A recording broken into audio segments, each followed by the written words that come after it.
ನಾಳೆ 11:30 ಹಾಗೆ ನಮ್ಮ ಕಾಂಗ್ರೆಸ್ ಅಭ್ಯರ್ಥಿಯಾದಂಥ ರಾಧಾಕೃಷ್ಣ ದೊಡ್ಡಮನಿಯವರು DC ಕಚೇರಿಗೆ ತೆರಳಿ ಅವರ ನಾಮಪತ್ರವನ್ನು ಸಲ್ಲಿಸ್ತಾ ಇದ್ದಾರೆ.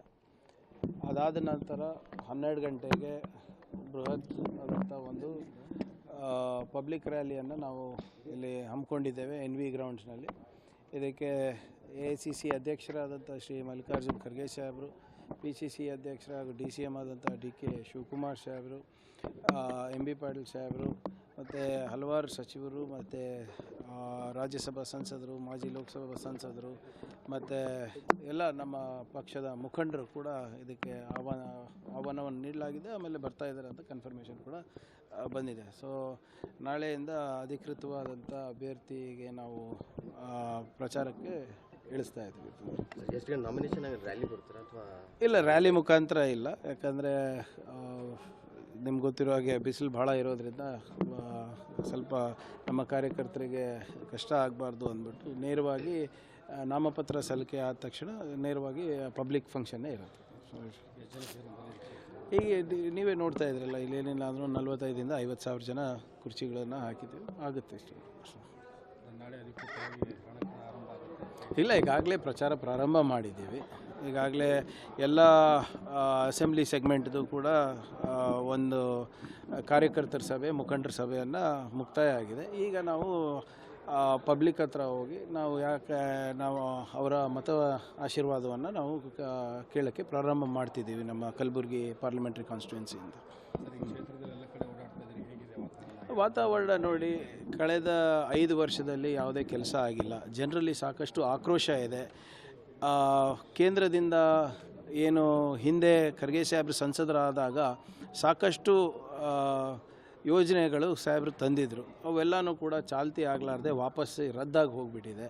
ನಿಮ್ಮ ರೈಲ್ವೆ ಡಿವಿಷನ್ ಇರ್ಬೋದು, ನಿಮ್ಮ ಹಳೆ ಟೆಕ್ಸ್ಟೈಲ್ ಪಾರ್ಕ್ ಇರ್ಬೋದು, ನಮ್ಮ ಸೆಂಟ್ರಲ್ ರೋಡ್ ಫಂಡ್ಗಳು ಯಾವುದು ಕೂಡ ಬಂದಿಲ್ಲ. ಹೀಗೆ ಹಲವಾರು ಯೋಜನೆಗಳೇನು ಕೇಂದ್ರದಿಂದ ಬರಬೇಕಾಗಿತ್ತು, ಹಿಂದಿನ ಅವಧಿನಲ್ಲಿ ಸ್ಯಾಂಕ್ಷನ್ ಆಗಿರೋದು ಅದು ಆಗಿಲ್ಲ. ಜನರಲ್ಲಿ ಯಾವುದೇ ಕೆಲಸ ಆಗಿಲ್ಲ ಅಂತ ಕೂಡ ಜನರ ಆಕ್ರೋಶ ಇದೆ ಉಮೇಶ್ ಜಾಧವ್ ಅವ್ರ ಬಗ್ಗೆ. ಸೊ ಖಂಡಿತವಾಗಿ ಜನರು ಮತ್ತೊಮ್ಮೆ ಕಲಬುರಗಿಯನ್ನು ಪ್ರಗತಿದ ಪಥದ ಹಾದಿ ಮೇಲೆ ನಡೆಸಬೇಕು, ಮತ್ತೊಮ್ಮೆ ಅಭಿವೃದ್ಧಿ ಕಾಣಬೇಕು ಅಂದ್ಬಿಟ್ಟು ನಮ್ಗೆ ಆಶೀರ್ವಾದ ಮಾಡೋದರಲ್ಲಿ ಯಾವುದೇ ಅನುಮಾನ ನನಗಿಲ್ಲ. ಗ್ಯಾರಂಟಿನೂ ಕೈ ಹಿಡಿಯುತ್ತೆ. ನಮ್ಮ ಅಭಿವೃದ್ಧಿಯ ಏನು ಆಲೋಚನೆಗಳಿದೆ, ಕಲಬುರಗಿಗೆ ನಮ್ಮ ಪ್ರಗತಿಗೆ ನೀಲಿ ನಕ್ಷೆ ಇದೆ, ಯುವಕರಿಗೆ ಮಾಡಬೇಕಾಗಿರುವಂಥ ಭವಿಷ್ಯದ ನಿರ್ಮಾಣ ಇದೆ, ಅವೆಲ್ಲನೂ ಕೂಡ ನಮ್ಮ ಕೈ ಹಿಡಿಯುತ್ತೆ ಅಂತ ಸಂಪೂರ್ಣವಾದಂಥ ಭರವಸೆ ನಮಗಿದೆ.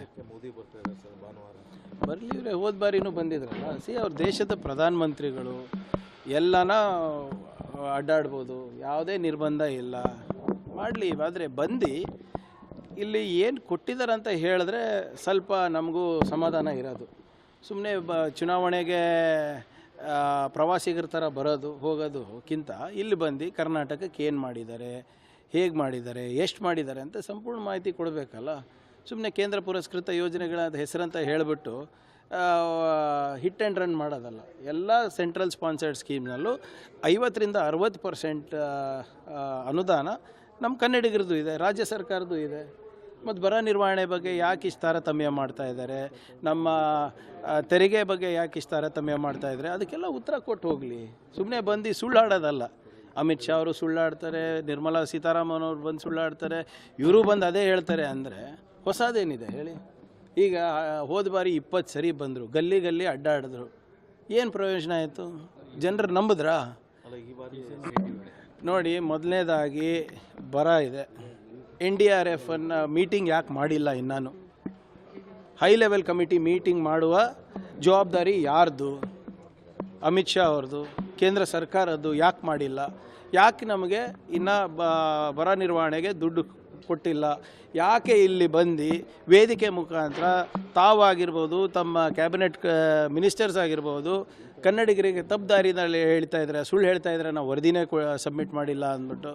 ಮತ್ತು ನಮ್ಮ ತೆರಿಗೆ ವಿಚಾರದಲ್ಲಿ ನಾವು ಓಪನ್ ಆಗಿ ಚಾಲೆಂಜ್ ಮಾಡಿದ್ವಿ, ಬರ್ರಿ ಮಾತಾಡೋಣ ಅಂತ ವೇದಿಕೆ ಸಜ್ಜು ಮಾಡಿಕೊಟ್ಟಿದ್ವಿ. ನಿರ್ಮಲಾ ಸೀತಾರಾಮನ್ ಅವರು ಏಕಾಏಕಿ ಆ ವೇದಿಕೆಗೆ ಹೋಗಲಾರ್ದೆ ಪ್ರೆಸ್ ಕಾನ್ಫರೆನ್ಸ್ ಕರೀತಾರೆ. ಏನು ಅಗತ್ಯ ಇತ್ತು? ನಿಮ್ಗೆ ಅಷ್ಟು ಕಾನ್ಫಿಡೆನ್ಸ್ ಇದ್ದರೆ ಮೋದಿ ಸರ್ಕಾರದ ಮೇಲೆ ಅಥವಾ ನಿಮ್ಮ ಸರ್ಕಾರದ ಮೇಲೆ ಬಂದು ಅಲ್ಲಿ ಚರ್ಚೆ ಮಾಡಬೇಕಾಗಿತ್ತು ಕೃಷ್ಣ ಬೈರೇಗೌಡರ ಜೊತೆ. ಬೊಮ್ಮಾಯಿ ಅವರಿಗೆಲ್ಲ ಗೊತ್ತಿದ್ದು ಗೊತ್ತಿರಲಾರ್ದಂಗೆ ಇರ್ತಾರಲ್ಲ. ಅವ್ರು ಸಿ ಎಮ್ ಇದ್ದಾಗ ಅವರೇ ಹೇಳಿದ್ದು, ನಾವು ಆ ವಿಶೇಷ ಅನುದಾನವನ್ನು 5,000 ಕೋಟಿ ನಮಗೇನು ಪೆಂಡಿಂಗ್ ಇದೆ ಅದು ನಾನು ಬಿಡೋದಿಲ್ಲ, ನಾನು ಹೋಗಿ ತೊಗೊಂಡು ಬರ್ತೀನಿ ಅಂತ. ಈಗೇನಾಯಿತು?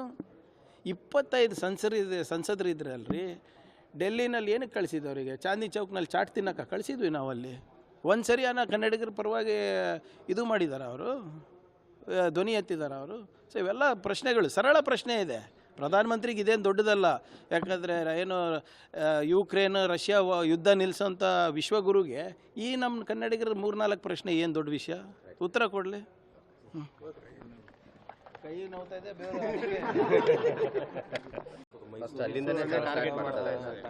ಇಲ್ಲಿ ಫಸ್ಟ್ ಟಾರ್ಗೆಟ್ ಮಾಡಿದ್ದಿಲ್ಲಲ್ರಿ, ಕಲಬುರಗಿಗೆ ತಾನೇ ಫಸ್ಟ್ ಬಂದು ಹೋಗಿದ್ದು.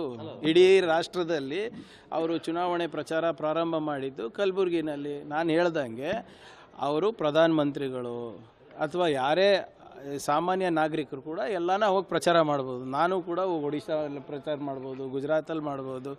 ಆದರೆ ಒಬ್ಬ ಪ್ರಧಾನಮಂತ್ರಿ ಅವ್ರು ಬರ್ತಾ ಇದ್ದರೆ ಜನರ ನಿರೀಕ್ಷೆ ಏನು? ನಾವು ಏನು ಮಾಡಿದ್ದೀವಿ ಕಳೆದ 5 ವರ್ಷ 10 ವರ್ಷ, ಕನ್ನಡಿಗರಿಗೆ ಏನು ಮಾಡಿದ್ದೀವಿ, ಕರ್ನಾಟಕಕ್ಕೆ ಏನು ಮಾಡಿದ್ದೀವಿ ಅಂತ ಹೇಳಬೇಕು ಅಂತ ಅಷ್ಟೇ ನಾವು ಕೇಳ್ತಾಯಿದ್ರು. ಬರ ನಿರ್ವಹಣೆಯಲ್ಲಿ ಯಾಕೆ ಇವ್ರು ಇಷ್ಟು ಸುಳ್ಳು ಹೇಳ್ತಾ ಇದ್ದಾರೆ ಅಥವಾ ಸುಳ್ಳು ಹೇಳಿಸ್ತಾ ಇದ್ದಾರೆ ಅದನ್ನು ಕೂಡ ಸ್ಪಷ್ಟೀಕರಣ ಕೊಡಲಿ. ಸ್ವಾಗತ ಮಾಡ್ತೀನಿ ನಾನು ನರೇಂದ್ರ ಮೋದಿ ಅವರಿಗೆ ಕರ್ನಾಟಕಕ್ಕೆ. ಆದರೆ ಕನ್ನಡಿಗರ ಬಗ್ಗೆ ಮಾತನಾಡಿ, ಕನ್ನಡಿಗರಿಗೆ ಒಂದು 4-5 ಪ್ರಶ್ನೆ ಕೇಳಿದರೆ ಅದಕ್ಕೆ ಸ್ಪಷ್ಟವಾದಂಥ ಉತ್ತರ ಕೊಡಲಿ ಅಂತ ಕೇಳ್ತಾ ಇರೋದು ಅಷ್ಟೇ.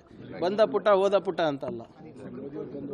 ನೀವು ಇವ್ರು ಹೇಳ್ತಾ ಇದ್ರಲ್ಲ BJP ಅವರು, ನಾವು ಸಲ್ಲಿಸಿಲ್ಲ, ಅರ್ಜಿ ಸರಿಯಾಗಿ ಸಲ್ಲಿಸಿಲ್ಲ, ಸರಿಯಾದ ಟೈಮಿಗೆ ಸಲ್ಲಿಸಿಲ್ಲ ಅಂತ. ಮತ್ತು ಮೊನ್ನೆ ಸುಪ್ರೀಂ ಕೋರ್ಟ್ ಅವರು ಛೀಮಾರಿ ಹಾಕಿದಾರಲ್ಲ, ಏನು ಕೇಂದ್ರ ಸರ್ಕಾರಕ್ಕೆ ಏನಂತ ಹೇಳಿರೋದು, ಪದೇ ಪದೇ ಯಾಕೆ ರಾಜ್ಯ ಸರ್ಕಾರಗಳು ಅವರ ಸಂವಿಧಾನಿಕ ಹಕ್ಕುಗಳಿಗೆ ಕೋರ್ಟಿಗೆ ಬರಬೇಕಾಗ್ತಾಯಿದೆ, ಸುಪ್ರೀಂ ಕೋರ್ಟಿಗೆ ಬರಬೇಕಾಗ್ತಾಯಿದೆ ಅಂತ. ಇದಕ್ಕಿಂತ ದೊಡ್ಡ ಸಾಕ್ಷಿ ಬೇಕಾ ಅವ್ರು ಸುಳ್ಳು ಹೇಳ್ತಾ ಇರೋದಂತ?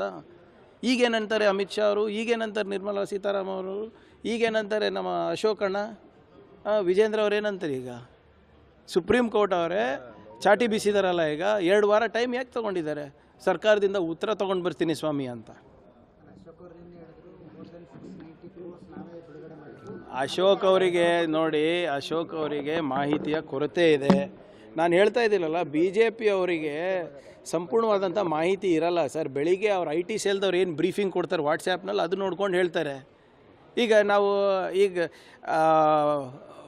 ಮುಖ್ಯಮಂತ್ರಿಗಳು ಪ್ರಧಾನಮಂತ್ರಿಗೆ ಭೇಟಿಯಾಗಿದ್ದು ಸುಳ್ಳ? ಅಮಿತ್ ಶಾ ಅವ್ರಿಗೆ ಭೇಟಿಯಾಗಿದ್ದು ಸುಳ್ಳ? ನಿರ್ಮಲಾ ಸೀತಾರಾಮನ್ ಅವ್ರಿಗೆ ಭೇಟಿಯಾಗಿದ್ದು ಸುಳ್ಳ? ಹೇಳಿ, ಏನಕ್ಕೆ ಭೇಟಿಯಾಗಿದ್ರು ಅವರು? ವಿತೌಟ್ ಮೆಮೊರಾಂಡಮ್ ಹೋಗಿರ್ತಾರಾ? ವಿತೌಟ್ ಸೆಂಟ್ರಲ್ ಗೌರ್ಮೆಂಟ್ ಏನು ಅದು ಇನ್ವೆಸ್ಟಿಗೇಷನ್ ಟೀಮ್ ಬಂದಿತ್ತಲ್ಲ ಕ್ರಾಪ್ ಲಾಸಿಗೆ, ಆ ತನಿಖಾ ತಂಡದ ವರದಿ ಇರಲಾರ್ದೆ ಹೋಗಿರ್ತಾರ ಕೈ ಬೀಸ್ಕೊಂಡು? ಸೊ ಇದಕ್ಕೆ ಉತ್ತರ ಅವ್ರು ಕೊಡ್ಬೇಕು, ಅಶೋಕ್ ಅವ್ರು. ಇವಾಗ